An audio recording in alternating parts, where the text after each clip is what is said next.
O que foi encontrado no fundo do Oceano Atlântico nunca deveria existir.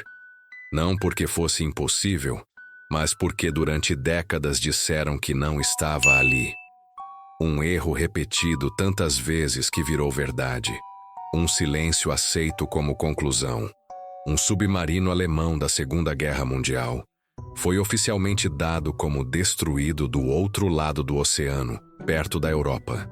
E mesmo assim, permaneceu esquecido a milhares de quilômetros dali, imóvel, corroído, intacto o suficiente para contar uma história que ninguém parecia interessado em ouvir. Por quase 50 anos, o nome U-869 foi apenas mais uma linha em relatórios antigos, um número perdido em arquivos militares, um registro seco, sem imagem, sem local exato, sem destroços confirmados. Para o mundo, o caso estava encerrado. Para as famílias dos tripulantes restava apenas a ausência. Nenhum túmulo, nenhum corpo, nenhuma confirmação real. Apenas a palavra oficial de que tudo havia terminado em algum ponto distante do Mediterrâneo. O problema é que o oceano não confirma versões oficiais. Ele guarda o que cai em suas profundezas, indiferente a mapas, relatórios ou conveniências históricas. E em silêncio absoluto, ele manteve o U-869 exatamente onde havia parado. Não perto da Europa, não onde os registros diziam, mas perigosamente próximo da costa dos Estados Unidos, em uma região onde ninguém jamais procurou por ele. Esse tipo de erro não acontece por acaso. Ele nasce da pressa, do caos e da necessidade de encerrar histórias rapidamente em tempos de guerra. Em 1945, o mundo estava em colapso. Relatórios eram feitos às pressas, comunicações falhavam, posições eram estimadas, não confirmadas. Bastava um documento dizendo submarino inimigo destruído para que o assunto fosse arquivado. E foi exatamente isso que aconteceu com o U-869. A verdade ficou enterrada, não porque fosse bem escondida, mas porque ninguém voltou para conferir. Nenhum destroço foi encontrado, nenhuma prova física foi apresentada. Mesmo assim, o caso foi fechado. A história seguiu em frente carregando um erro silencioso, enquanto o submarino permanecia no fundo do mar, preservado pela escuridão, pela pressão e pelo frio, como um fragmento intacto de um passado que ainda não tinha sido corrigido. E é aqui que essa história começa de verdade. Não nos relatórios, não nos arquivos oficiais, mas no momento em que alguém decide questionar aquilo que sempre foi aceito como verdade. E se você gosta de mistérios reais espalhados pelo mundo, histórias que ficaram escondidas por décadas e verdades que nunca chegaram aos livros, curta o vídeo e se inscreva no canal Segredos Ocultos. É exatamente aqui que esse tipo de história vem à tona. Durante anos, o U-869 foi tratado como apenas mais uma perda de guerra. Um submarino entre centenas, uma tripulação entre milhares. Mas algo não batia. Não havia confirmação visual do afundamento. Não havia restos flutuantes. Não havia coordenadas exatas. Apenas suposições transformadas em conclusão oficial. E quando uma versão é repetida por tempo suficiente, ela deixa de ser questionada. Enquanto isso, o submarino permanecia intocado. Nenhuma rede de pesca havia rasgado seu casco por completo. Nenhuma explosão posterior o destruiu. Ele estava ali, como se tivesse sido esquecido pelo tempo. Um túmulo de aço silencioso, carregando não apenas armas e equipamentos, mas objetos pessoais, rotinas interrompidas e a última versão não contada da história. O mais perturbador não é o erro em si. Erros acontecem em guerras. O que chama a atenção é o tempo que levou para alguém perceber que algo estava fora do lugar.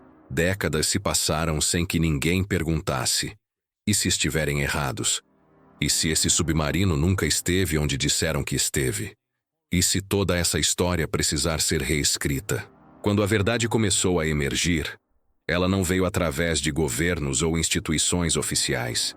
Veio pelas mãos de pessoas comuns, movidas por curiosidade, insistência e uma recusa quase teimosa em aceitar respostas fáceis. Pessoas que não estavam tentando provar um ponto histórico, mas entender o que exatamente repousava sob aquelas águas. E o que estava lá embaixo não era apenas um submarino. Era uma pergunta que ninguém havia feito em voz alta. Se o U-869 não afundou onde disseram, então onde ele realmente estava? E por que ninguém percebeu isso antes? Algumas verdades não desaparecem. Elas apenas esperam o momento certo para serem encontradas.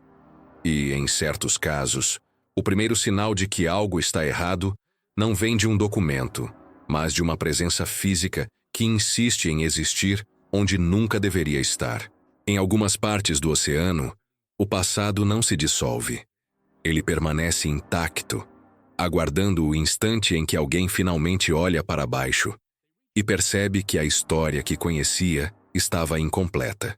O U-869 não era um submarino comum perdido no caos da guerra.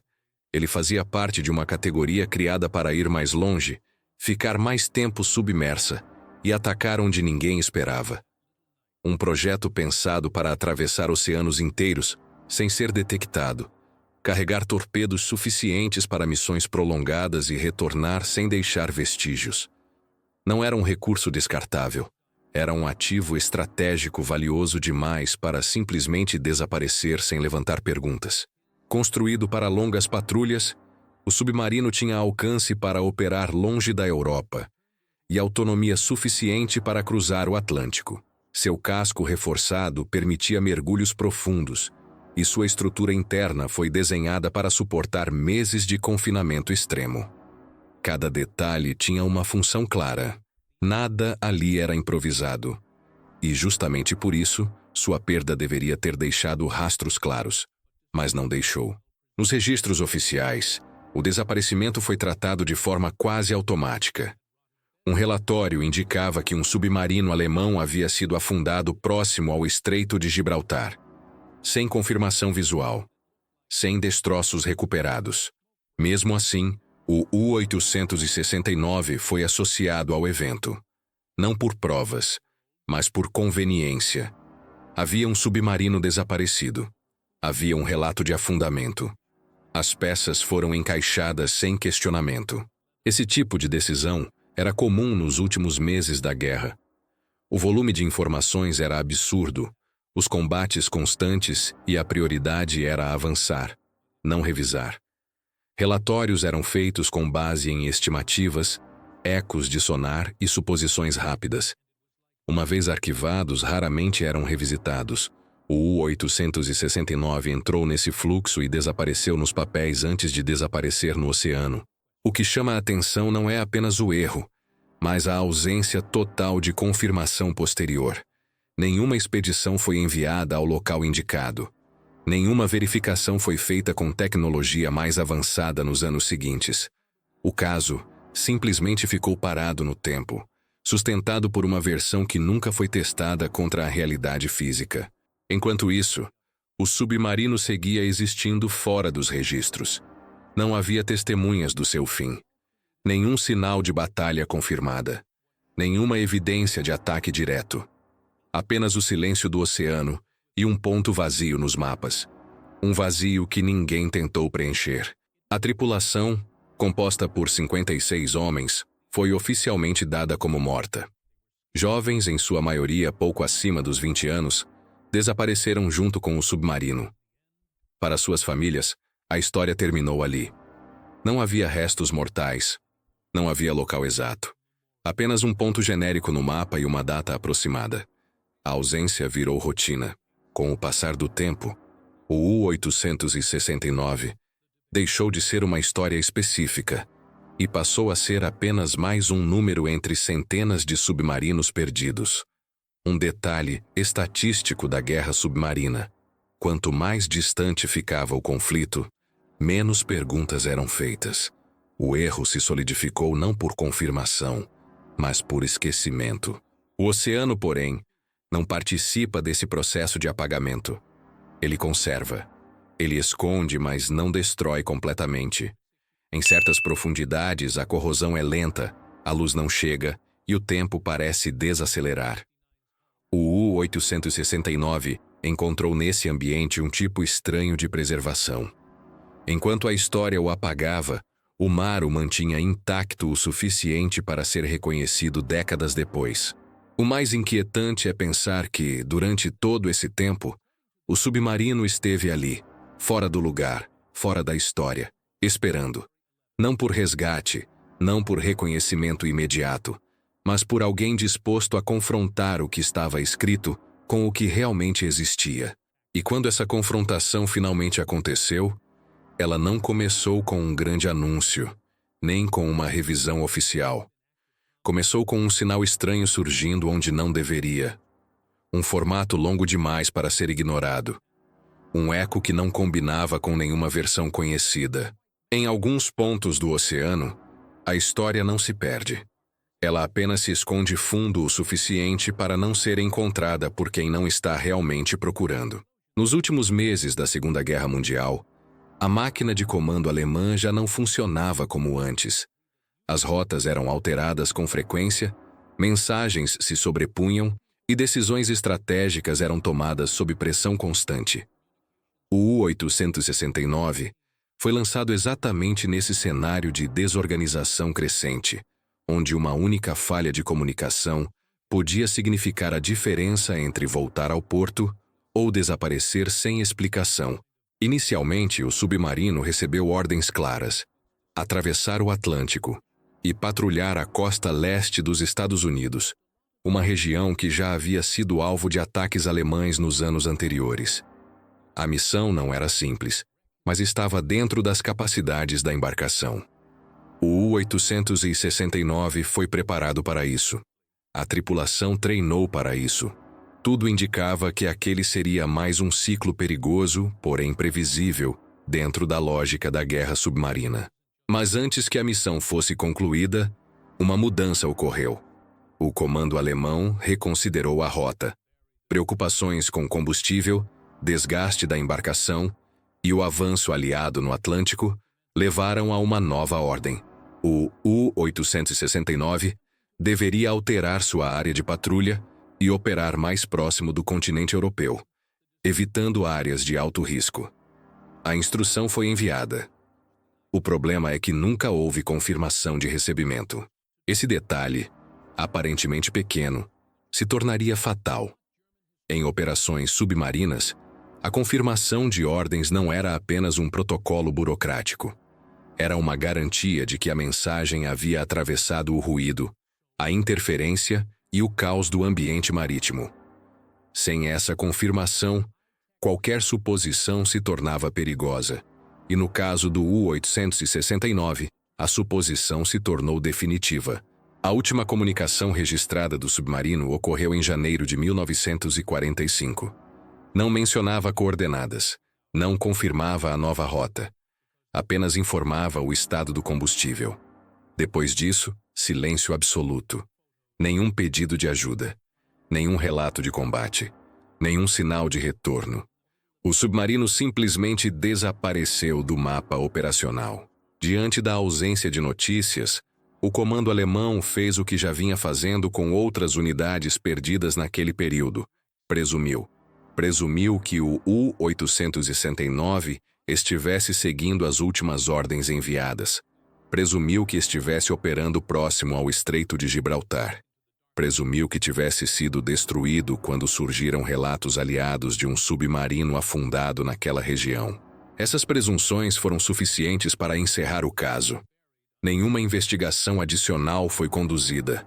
Nenhuma tentativa séria de localizar destroços foi feita. O nome do U-869 foi associado a um evento que nunca foi comprovado fisicamente. E a partir daquele momento a história passou a ser repetida como fato. O que torna tudo isso ainda mais inquietante é o efeito dominó dessa decisão. Historiadores confiaram nos registros militares. Pesquisadores reproduziram a versão oficial. Famílias aceitaram a explicação porque não havia alternativa. O erro se propagou não por malícia, mas por confiança excessiva em documentos produzidos em um dos períodos mais caóticos da história moderna. Enquanto isso, o U-869 seguia em silêncio absoluto. Se nunca recebeu a ordem de mudança de rota, Então continuou exatamente para onde havia sido enviado originalmente. Não por escolha, mas por falta de informação. Nesse cenário, o submarino não estava fora do curso. O curso é que havia sido alterado sem que ele soubesse. Esse tipo de silêncio é diferente do silêncio do oceano. É um silêncio humano, administrativo, feito de decisões não verificadas e suposições aceitas como verdade. Um silêncio que não mata imediatamente, mas que apaga histórias inteiras com o passar do tempo.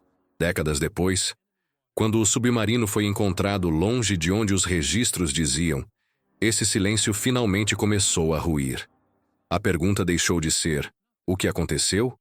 E passou a ser, em que momento todos aceitaram a resposta errada? E aqui surge um detalhe curioso. Histórias como essa não ficam restritas a mapas e documentos. Elas atravessam fronteiras, oceanos e gerações. Por isso, antes de seguir adiante, vale observar algo simples. Esse mistério foi assistido de lugares diferentes, por pessoas em cidades e estados completamente distintos, cada uma trazendo seu próprio olhar para a história. Se você está acompanhando até aqui, comenta de onde está assistindo. Cidade e estado.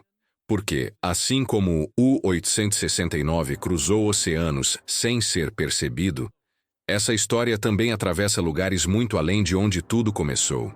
Alguns silêncios duram décadas. Outros, quando quebrados, revelam que a verdade nunca esteve tão distante quanto se imaginava.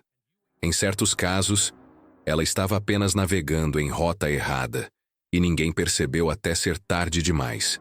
Durante décadas, a costa de Nova Jersey foi tratada como apenas mais uma região comum do Atlântico. Um trecho de mar atravessado por cargueiros, barcos de pesca e, ocasionalmente, tempestades severas. Nada ali sugeria mistério.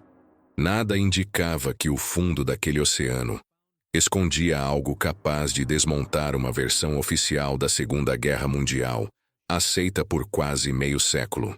No verão de 1991, um grupo de mergulhadores técnicos explorava destroços conhecidos naquela região.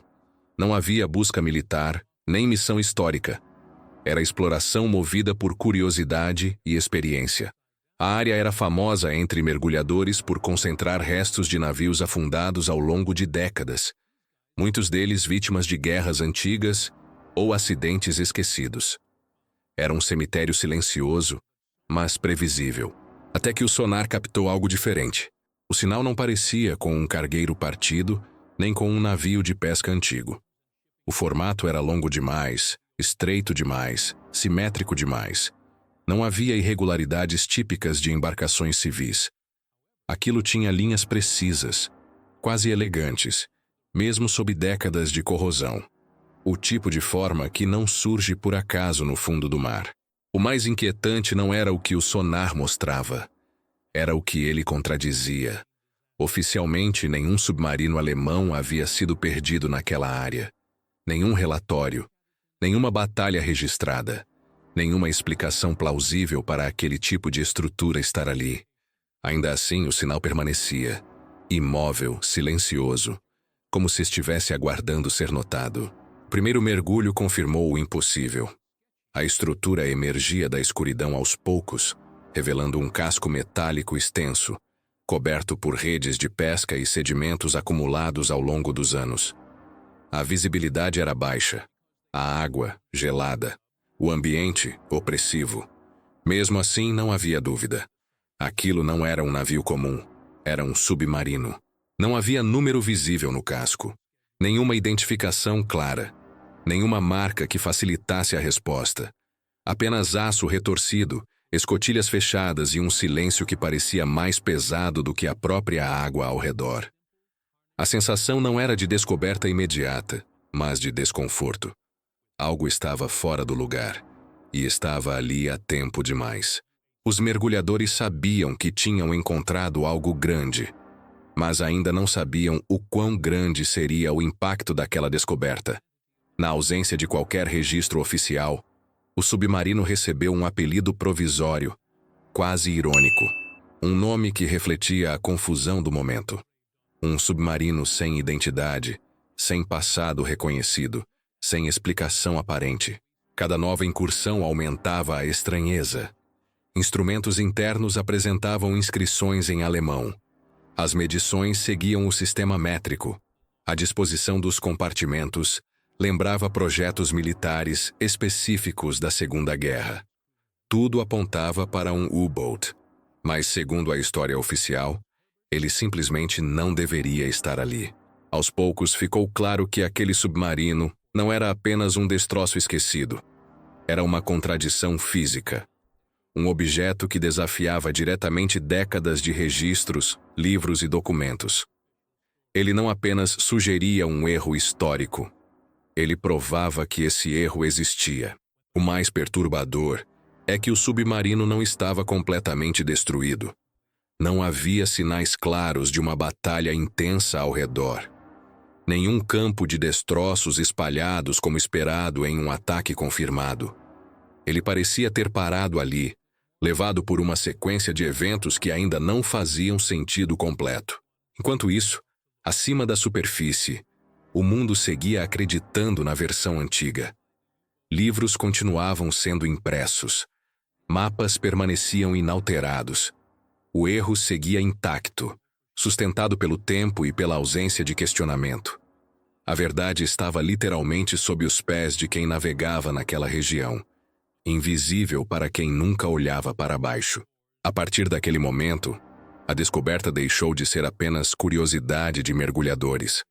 Ela se tornou um problema histórico, um problema que exigia resposta. Quem era aquele submarino? De onde vinha? E, principalmente, por que ele estava ali quando todos os registros diziam que não deveria estar? Algumas histórias começam com documentos. Outras começam com ruínas. Mas as mais difíceis começam quando algo físico contradiz tudo o que foi escrito. E naquele ponto do Atlântico, a resposta não estava nos arquivos nem nos mapas antigos.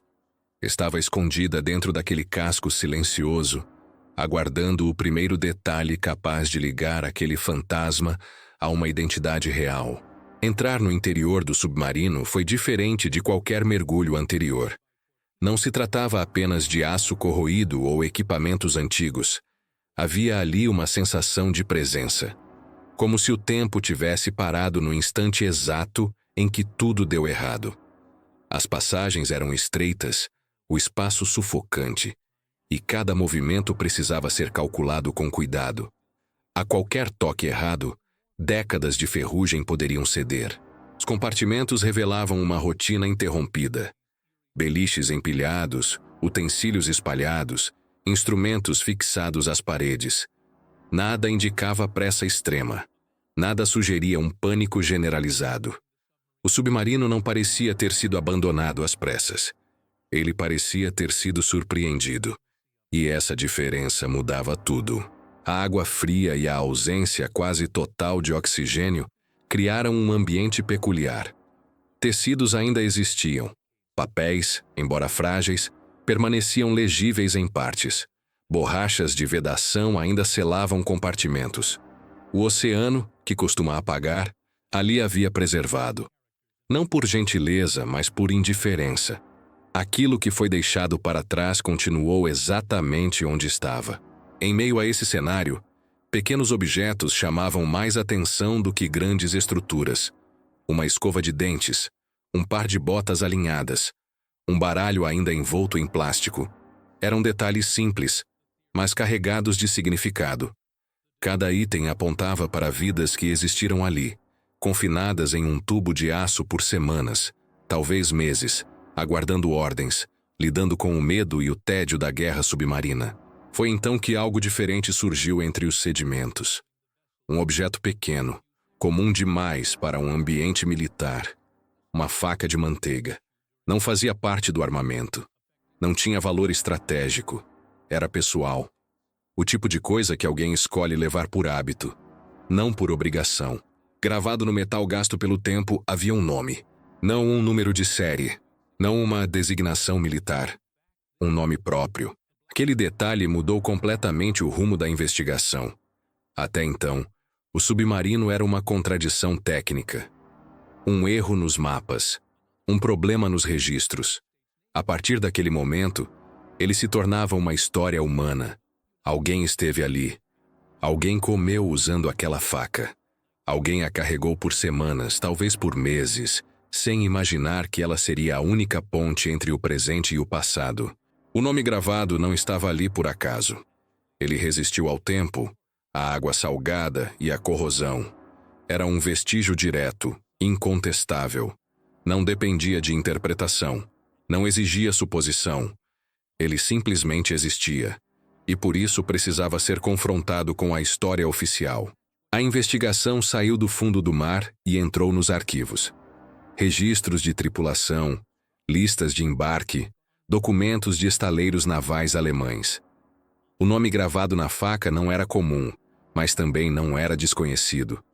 Ele aparecia em listas antigas, associado a um submarino específico.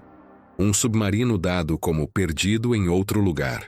Cada novo cruzamento de informação estreitava o cerco. O submarino encontrado não podia ser qualquer um. As datas batiam. O tipo de embarcação correspondia. As peças internas coincidiam com registros industriais. Tudo apontava para a mesma conclusão, agora impossível de ignorar. A faca, um objeto banal em qualquer cozinha, havia se transformado na evidência mais sólida de toda a investigação. Ela não apenas ligava o submarino a uma tripulação real, como expunha a falha central da narrativa oficial. O U-869 não havia afundado onde diziam. Ele estava ali, sempre esteve. Nesse ponto, a descoberta deixou de ser apenas uma correção histórica. Ela se tornou uma reabertura de feridas antigas. 56 nomes deixaram de ser estatística. Passaram a ser pessoas novamente. Pessoas que nunca tiveram um local real de descanso reconhecido. Pessoas cujas famílias jamais souberam onde, de fato, tudo havia terminado. Mas ainda faltava algo. Um detalhe humano final, capaz de confirmar aquilo que documentos e objetos já sugeriam. Porque, às vezes, a história não se encerra com provas materiais. Às vezes, ela precisa de alguém que esteve lá, ou que quase esteve. Em certos mistérios, a última peça não está enterrada no fundo do oceano. Está viva, carregando décadas de uma verdade que nunca soube que estava errada. Durante décadas, a tripulação do U-869 foi considerada perdida por completo. 56 homens oficialmente mortos, engolidos pelo mar, em um ponto impreciso do mapa. Nenhum sobrevivente, nenhuma exceção. A história parecia fechada. Mas à medida que os fragmentos do submarino começaram a revelar sua verdadeira identidade, surgiu um detalhe que não constava em nenhum relatório aliado. Um nome que não estava entre os mortos. Ele havia treinado com a tripulação, compartilhou alojamentos apertados, rotinas exaustivas e a expectativa silenciosa que antecedia cada missão. Seu nome constava nos registros internos do submarino. Ele deveria estar a bordo no momento da partida final, mas não estava. Uma doença repentina o afastou do embarque poucos dias antes da missão. Um evento banal, quase irrelevante à época, que acabaria definindo tudo. Enquanto o U-869 partia para o que seria sua última viagem, esse homem ficou em terra. Observou o submarino desaparecer no horizonte sem saber que aquela seria a última vez que veria seus companheiros. Quando a guerra terminou e os relatórios chegaram, ele acreditou no que todos acreditaram. O submarino havia afundado perto da Europa. Seus colegas morreram ali. A história era dura, mas clara. A vida seguiu. Décadas se passaram. O mundo mudou. A guerra virou memória distante. E o U-869 permaneceu exatamente onde estava, silencioso, fora da narrativa oficial. Até que, do outro lado do oceano, mergulhadores começaram a reunir provas que contradiziam tudo o que esse homem acreditou por quase 50 anos. Quando o contato aconteceu, não foi imediato nem público. Não houve anúncios, apenas perguntas cautelosas, fotografias de objetos, detalhes técnicos e, por fim, A imagem de um objeto simples demais para ser ignorado. Uma faca de manteiga com um nome gravado. Um nome que ele reconheceu instantaneamente. A confirmação não veio de documentos nem de mapas. Veio da memória. Do reconhecimento silencioso de alguém que conviveu com aquela tripulação. Ele sabia quem era o dono daquele objeto. Sabia como ele falava, como se movia dentro do submarino, como lidava com a rotina claustrofóbica. Aquela faca não era uma coincidência. Era uma prova humana. A partir daquele momento, o erro histórico deixou de ser apenas técnico. Ele se tornou pessoal. Para aquele homem, seus companheiros não haviam morrido onde sempre disseram que morreram. Eles estavam a milhares de quilômetros dali, esquecidos, fora do lugar, fora da história. E ninguém havia contado isso a ele, sem buscar atenção ou reconhecimento público. Ele passou a colaborar silenciosamente, confirmou nomes, validou informações, ajudou a fechar lacunas que nenhum arquivo conseguia preencher. Sua contribuição não vinha de registros oficiais, mas de lembranças que sobreviveram ao tempo, à guerra e ao silêncio. Ele nunca viu o interior do submarino depois de descoberto. Nunca entrou nos compartimentos que conhecia tão bem. Talvez não precisasse. Em sua mente, cada corredor já existia. Cada detalhe já estava gravado. Saber onde seus companheiros realmente estavam foi suficiente para mudar tudo. Com o passar do tempo, esse homem também se foi. Morreu carregando a consciência de que sobreviveu por acaso, de que sua ausência naquele dia foi definida por algo tão simples quanto uma enfermidade passageira. Uma linha invisível entre a vida e a morte, traçada sem aviso. O U-869 permaneceu no fundo do oceano. Não como arma, não como erro, mas como testemunha silenciosa de tudo o que foi esquecido rápido demais. Um memorial involuntário, longe dos livros, longe das homenagens oficiais, mas finalmente reconhecido. Algumas histórias não terminam quando os registros dizem que terminaram. Elas continuam aguardando a pessoa certa, o objeto certo, o detalhe certo para voltar à superfície. E quando isso acontece, não se trata de reescrever o passado, mas de corrigi-lo. Em certos casos, o mais assustador não é o que o oceano escondeu. É por quanto tempo o mundo aceitou não procurar. A história do U-869 não é apenas sobre um submarino perdido. É sobre erros aceitos, silêncios prolongados e verdades que ficaram fora do lugar por décadas. Ela mostra que o passado não desaparece. Ele apenas espera ser confrontado. Cada objeto encontrado, cada nome confirmado, cada detalhe recuperado, devolve humanidade a histórias que viraram estatística. E lembra que, mesmo em meio ao caos da guerra, ainda existem narrativas que precisam ser contadas do jeito certo. Se você chegou até o final, não se esqueça de se inscrever no canal Segredos Ocultos. Aqui, histórias que ficaram enterradas tempo demais finalmente encontram voz.